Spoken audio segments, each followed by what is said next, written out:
주어에 그냥 집착해야 돼요. 이 집착을 안 하면 이런 일을 하게 됩니다.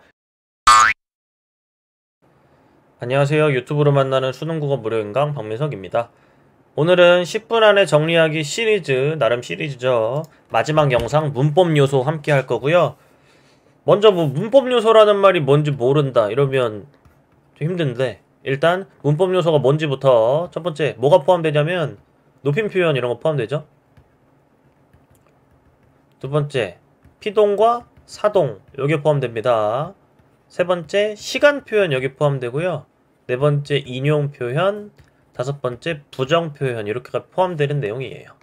근데 이 중에 얘랑 얘네가 1티어로 제일 중요하고 그 중에도 얘랑 얘 제일 중요합니다. 오늘은 또 10분 안에 요약하는 거니까 요거 두 개 위주로 아마 이런 내용이 있었지, 그래 이런 걸 알아야 문제를 푸는 거였어 정도 정리할 수 있으면 좋고요. 나머지는 뭐 읽어보는 정도 같이 해볼게요.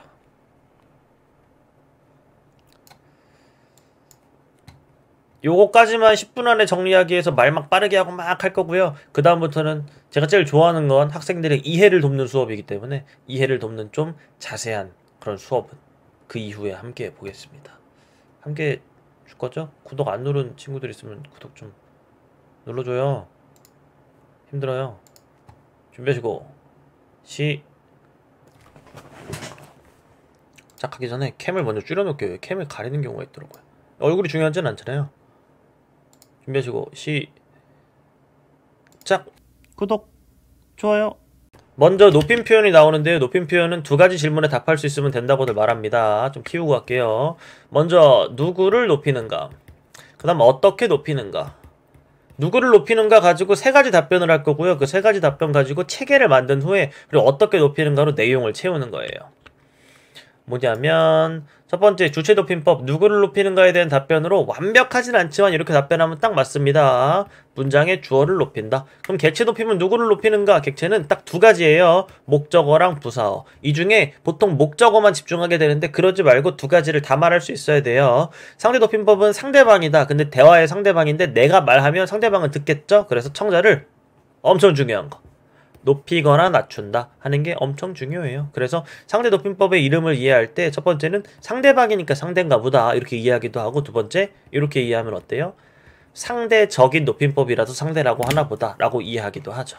주체 높임법 어떻게 높이는가 채워볼게요. 요 세 가지가 있다고 하는데 요 세 가지 말을 구별해서 알아둘 필요는 있죠. 천어말 어미는 어간 다음에 어말 어미 전에 있는 그 시, 지난 시간이죠. 가시였다 에서 그 시가 되겠습니다. 얘를 통해 높인다. 그리고 특수어휘라는 건 높임을 위해 만든 것 같은 별도의 어휘를 얘기하게 되는데 그게 바로 특수어휘가 되고요. 주격조사 깨서, 얘도 별도의 어휘긴 하지만 얘는 따로 깨서라고 따로 카테고리를 잡아서 이야기할 거니까 알고 있으면 좋다. 그 세 가지를 다 사용한 예문을 이렇게 만들어봤죠. 할머니께서 진지를 드신다. 먼저 뭐가 쓰였나? 깨서가 쓰였다. 두 번째 특수어휘인 진지가 쓰였다. 특수어휘가 막 서술어야 되는 건 아니구나. 그쵸? 별도의 어휘면 되니까. 드신다 해서 시가 쓰였다. 여기서 공부 잘하는 친구들은 오히려 태클 들어오죠. 이거 드시다 특수어휘로 배웠는데 저게 뭔 소리임? 이러면서. 그래서 요걸 준비했어요. 선어말 어미냐 아니면 특수어휘냐, 이건 카테고리 싸움이기 때문에 구별을 할 수 있어야 되거든요. 이 카테고리에 어디에 속하냐를 알려면 시의 분리 가능성을 체크하는 게 필요하다. 시가 분리가 된다면 결합한 적이 있다는 거예요. 시가 분리가 안 된다면 결합한 적이 없이 별도의 어휘일 뿐이야 라고 말하는 것과 같죠. 드시다에서 시를 분리해 볼게요. 드다 어이없죠. 분리가 안 되는 것 같으니까. 근데 이런 말이 있다면 어떡할래요? 들다. 사극 같은 데서 많이 나오는 말인데 아이고 시장할 텐데 많이들 들어, 얼른들 들어 이러면 갑자기 밥그릇을 들지 않죠. 빨리 먹지. 들다가 식사다의 뜻이 있는 거라면 들 플러스 시 플러스 다 이러면 어때요? 여기서 리을이 탈락했다면, 그럼 드시다가 된 거라면 얘는 선어말 어미시가 결합한 게 맞구나 얘기할 수 있겠죠. 중요한 내용으로 드시다라는 게 사전에 없어요. 별도의 어휘라면 특수어휘라면 사전에 있어야 되는데 그 사전에 없다도 또 중요한 기준으로 작용하게 되겠죠. 이 정도. 간접 높임이라는 것도 한번 읽어보고요. 이것도 주체 높임의 큰 카테고리에 속하는구나 라는 거 알면 딱 좋죠. 객체 높임법 두 가지, 목적어랑 부사어를 다 높이는 예문을 또 한번 만들어봤어요. 나는 할머니를 모시고 목적어, 할아버지께 갔다 부사어. 어떤 방법으로 높였나? 모시고라는 특수어휘를 사용해 높였다. 모시고는 어떤 말의 높임말인가? 데리다라는 말을 모시다라는 말로 바꾼 거예요. 할아버지께 갔다 깨라는 부사격조사를 사용했다. 이 정도의 내용이죠. TMI 하나 한다면 이 모시다는 주체 높임법이라고 문제에서 낚시로 많이 나옵니다. 왜 주체 높임으로 낚시가 가능한가? 시가 눈에 보이니까 그냥 시는 주체 높임법인데 이런 거 찍으라고. 어이없죠. 나중에는 이 특수어휘만 가지고도 어떤 높임법인지 알 수 있어야 돼요. 하나 내볼까요? 계시다 주체 높임, 모시다 객체 이건 주체, 얘는 객체. 아니면 이건 어때요? 들이다 객체. 이렇게 특수어휘만 보고도 알 수 있어야 한다. 잡수다 이러면 또 주체. 이렇게 바로 알 수 있으면 좋죠. 상대 높임법 바로 갑니다. 상대 높임. 그리고 바로 가기 전에 해야 되는 게 있네. 요거 선어말어미가 없는 것이 특징이다. 중세국어를 같이 열심히 한 친구들은 말할 수 있죠. 중세국어에 객체 높임 선어말어미 삽 있었는데 있다가 없어져서 현대국어엔 없어요. 결과적으로 없어서 주체 높임과 객체 높임이 보이는 가장 큰 차이는 주체 높임은 선어말어미를 통해 높이는 방법이 있는데 얘는 그게 없어서 기억이 바로 특수어휘로 시작한다는 점. 이게 굉장히 다르죠. 상대 높임법이 실현 방법 두 가지가 있다고 하는데 그 유식해 보이기 위해 둘 다 쓴 거고요. 그냥 쉽게 말하면 말투 가지고 한다. 그 말투를 조금 더 또 유식하게 말하면 종결어미가 되는 거고요. 보조사요는 또 다른 카테고리로 알아두면 좋은데 모르면 그냥 말투로 퉁쳐도 상관이 없다. 이거죠. 말투의 종류는 총 6가지가 있다. 6가지를 외우는 건 국룰입니다. 기본적으로 알아둬야 되고 격식체랑 비격체도 구별해서 알아둬야 돼요. 그리고 높임의 등급별로 내용 나오는 건 외워라. 외우는 법을 알려줄 수가 없어요. 근데 저는 이렇게 하거든요. 5로 내린 다음에 이 두 가지가 세트로 알고 있고 헤라를 따로 외운다. 그리고 해유랑 해도 세트니까 세트 하나, 세트 둘 이렇게 알고 있으면 딱 괜찮고 요는 붙였다 뗐다 하는 보조사기 때문에 이렇게 해요와 해가 같이 쓰이는데 두루 높임과 두루 낮춤이라는 비격지로 쓰인다. 이 정도 알고 있으면 딱 맞아요. 구별 방법 얘는 내신용이에요. 그래서 문제에 나왔을 때 뭐 사서모의고사 풀었는데 나왔다. 그러면 한번 요 내용을 한번 해보세요. 근데 요게 수능에 나온다?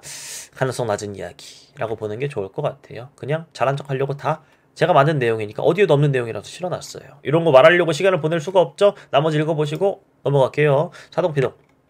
피동어 사동할 때 이 기본적인 방법 이거면 거의 다 돼요. 요즘 어렵게 안 나오기 때문에 주어에 집중해라. 이게 당연한 내용인 것 같지만 주어에 그냥 집착해야 돼요. 이 집착을 안 하면 이런 일을 하게 됩니다. 그는 지구본을 돌렸다. 지구본은 돌아가기 싫은데 돌아간 것 같아. 그럼 피동 아님? 뭐 이딴 짓거리를 한다니까요. 지구본은 목적어다. 그가 주어다. 그가 돌았는가? 그가 돌지 않았으면 사동이다. 이런 내용. 또 하나 바위 뒤에 동생을 숨겼다. 이럴 때 주어가 없는데 그럼 동생의 입장이 돼볼까? 이딴 짓을 하면 안 돼요. 주어는 무조건 집착해서 추적해야 돼요. 나는 바위 뒤에 동생을 숨겼다. 내가 숨지 않았으니 사동. 이런 식이죠. 사동도 피동도 아니다 라는 갑자기 이것도 저것도 아닌 예외가 나오는 게 아니라면 이 주어에 집착하는 방법으로 거의 다 풀린다 하는 거예요. 피곤해서 눈이 자꾸 감겼다. 이건 내가 눈이 감겼다. 이런 거 상관하지 말고 눈에 보이는 게 주어예요. 눈은 감아졌으니까 피동 뭐 이런 식이 되죠. 그리고 좀 어렵게 나가서 피동사동에 대한 깊은 이론을 공부한다면 이런 것도 외워줘야 되고요. 그리고 이중피동도 알아야만 되죠. 간단하게 볼게요. 이중피동은 방법이 두 가지거든요. 1번과 2번이 있는데 그 1번과 2번을 중복으로 사용해서 그래요. 근데 판단하는 방법은 이중피동 이겠거니 하는 게 아니라 이 방법이 진짜 중요합니다. 이거 읽어보세요. 꼭 붙여지다 이중피동 아니고요. 밝혀지다 이중피동 아니에요. 어떤 순간에도. 괜찮? 읽어보면 될 거고 밝혀지다가 진짜 많이 나온다 하는 거죠. 사동을 나타내는 방법 또한 두 가지가 있는데 사동은 특징이 주동과 사동의 관련성이 별로 떨어져요. 왜냐면 없던 주어가 생기는 게 특징이거든요. 담이 높다. 알아서 높았거든요. 근데 민석이 갑자기 등장해야 사동이 돼요. 민석이가 밥을 먹는다 그러면 어머니께서가 등장해야 갑자기 사동이 되죠. 별도의 주어가 출현하지 않으면 사동이라는 것은 성립이 안 된다 하는 거고요. 이 일반적인 문장에서 사동으로 바뀌었을 때 변화는 종합은 이렇습니다. 서술어의 자릿수가 하나 늘어난다. 그게 A 유형이 있고 B 유형이 있는데 A 유형이든 B 유형이든 공통적으로 나타나는 종합적인 결과예요. 외우고 있으면 이득 많이 보는 건데 이걸 외울 수 있으면 외우세요. 그럼 문제 풀다가 이것 때문에 이득 보는 순간이 많이 있을 거예요. A 유형은 뭐냐면 형용사거나 자동사일 때, B 유형은 타동사일 때. 문법 잘하는 친구들은 이렇게만 말해도 A와 B의 차이 알 텐데 A에는 없고 B에만 있는 게 있어요. 여기에는 목적어가 있고 얘는 목적어가 없죠.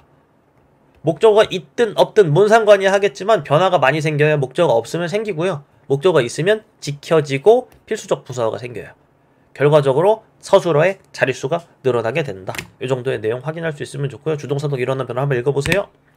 피동사동을 판단하는 방법, 얘는 뭐 때문에 실어놨냐면 심화 문제까지 풀 수 있는 100%의 방법 때문에 실어놨어요. 일반적으로 그냥 주어에 집착하면 다 풀리거든요. 근데 100%의 방법이 필요하다면 요걸 해봐라 하는 내용이고요. 단형사동과 장형사동도 마찬가지 100%를 위해 해놓은 거지 요런 문제 요즘 잘 안 나오더라고요. 다만 요 예외가 꽤나 날카로운 내용이니까 알고 있으면 좋아요. 직집사동은 물리적 힘이라는 기준이 있긴 있다. 이 정도 내용이죠. 다시 돌아와서 피동을 사동을 판단하는 방법에서 100%의 포인트는 분리 가능성인데요. 이게 아까 했던 말 똑같아요.